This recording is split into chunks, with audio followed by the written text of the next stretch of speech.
वह देखो देखने में ही गुंडा लगता है, कपड़ों को देखकर ही लगता है गवार होगा। उसकी भाषा तो देखो मुनहफट होगा। ऐसे ही हम लोग या हमारे आसपास के लोग दूसरे लोगों के प्रति पहली बार में ही कोई राय बना लेते हैं। आज की कहानी आपको इसी बुरी आदत से दूर रहने की सीख देगी। सर वह देखो, वह जो सबसे आखिरी वाले टेबल पर बैठकर खाना खा रहा है ना, वह बुढ़ा आज पहली बार नहीं आया है। वो इससे पहले भी 2 बार अपने होटल में खाना खाकर जा चुका है, लेकिन उसने अब तक अपने उधार के पैसे नहीं चुकाए हैं और आज फिर आ गया है खाना खाने। होटल के एक वेटर ने अपने मालिक हीराचंद के कानों में धीरे से यह बात बताई। हीराचंद ने उस बूढ़े की तरफ एक नज़र दौड़ाई, उसे ध्यान से देखा और अपने कर्मचारी से पूछा, आज कितने का ऑर्डर दिया है उसने? सर वो भले ही उधार का खाता है, फिर भी वो कंजूस कभी ज्यादा का ऑर्डर नहीं करता है। आज भी उसने बाकी दिनों की तरह ही सब्जी रोटी मंगाई है।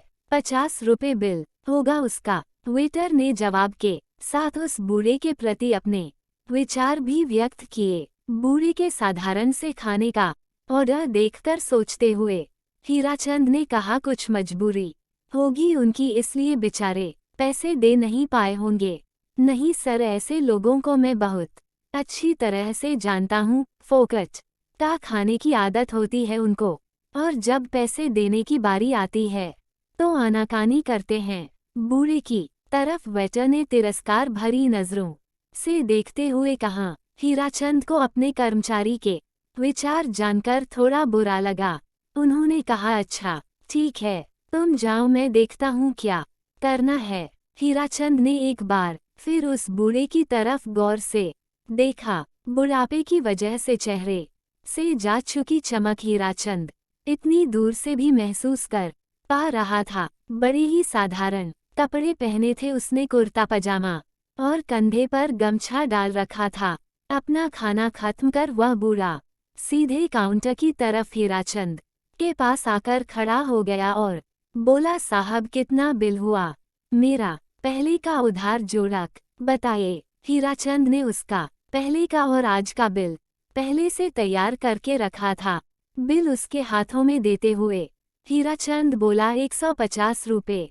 बिना किसी सवाल के उसने अपने कुर्ते के जेब से 200 रुपये की नोट निकाली और हीराचंद के सामने काउंटर पर रख दी।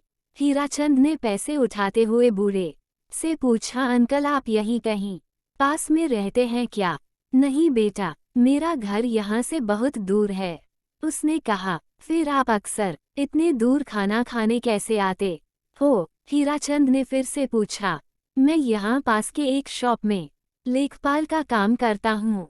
जब जब मैं टिफिन नहीं लाता तब तब खाना खाने तुम्हारे यहाँ आ जाया करता हूँ। अब हमेशा तो जेब में पैसे रहते नहीं है, इसलिए कभी कभी उधार ही खाना खाकर जाता हूँ। लेकिन आज मेरा पगार हुआ है, इसलिए आज मैं जानबूझकर यहाँ आया हूँ। सोचा खाना भी खा लूंगा और पहले की उधारी भी चुका दूंगा। थोड़ा सा हंसते हुए बूढ़े ने कहा। बूढ़े की उम्र देखकर हीराचंद अपने आप को एक और सवाल पूछने से रोक नहीं पाया। आपका परिवार नहीं है क्या?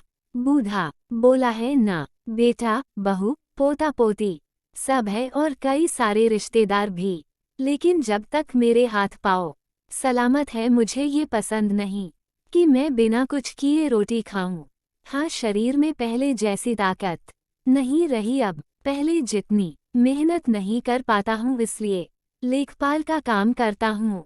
बूढ़े आदमी की ईमानदारी और इतना कठिन परिश्रम देखकर एक बार तो हीराचंद के मन में ख्याल आया कि उससे खाने के पैसे ना लिए जाए, लेकिन उसके साथ हुई इस 2 मिनट की बातचीत में हीराचंद ये तो जान गया था कि वह बुजुर्ग कितना स्वाभिमानी है, उसके स्वाभिमान को ठेस ना पहुँचे।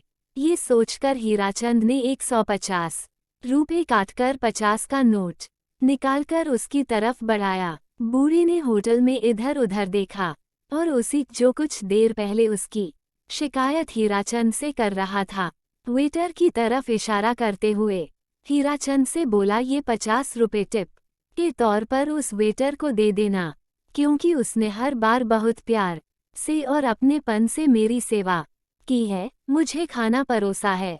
इतना बोलकर वो वहां से चला गया। 50 रुपए हाथों में लिए हीराचंद अपने कर्मचारी के उस बूढ़े के प्रति दृष्टिकोण और उस बूढ़े आदमी के उस कर्मचारी द्वारा दिए गए खाने के प्रति प्यार और आदर देखकर अचंभित हो गया। उसके पास बोलने के लिए कुछ भी नहीं था। तो दोस्तों, आप अमीर है या गरीब, आपके पास जो पैसा है वह कभी भी ये तय नहीं करता हमारा दूसरे लोगों के तरफ कैसा दृष्टिकोण है या हमारे विचार कैसे हैं। यही हमें गरीब या अमीर, अच्छा या बुरा बनाते हैं। सोचिए, अगर किसी बूढ़े आदमी को उम्र के इस पड़ाव में भी बैठकर खाना अच्छा नहीं लगता हो और उन्हें अपने बच्चों पर बोझ न बनना हो, तो उनका स्वाभिमान कितना पक्का होगा। इसलिए ऐसे लोगों को देखकर उनके खिलाफ कोई राय मत बनाइए, पहले उनको जानने की कोशिश कीजिए। अगर उनका व्यवहार कुछ अलग लगे तो सोचिए कि जरूर उनकी कोई मजबूरी होगी। इससे उनका तो कोई फायदा या नुकसान नहीं होगा, लेकिन हमें और लोगों को हमारे विचारों के बारे में पता चलेगा। इसलिए किसी के भी प्रति अपनी राय देने से पहले अपने विचारों पर विचार करना जरूरी है। दूसरों को जज करने से पहले अपने विचारों को जज करना आवश्यक है कि कहीं हम गलत विचारों के अधीन होकर गलत व्यवहार तो नहीं कर रहे।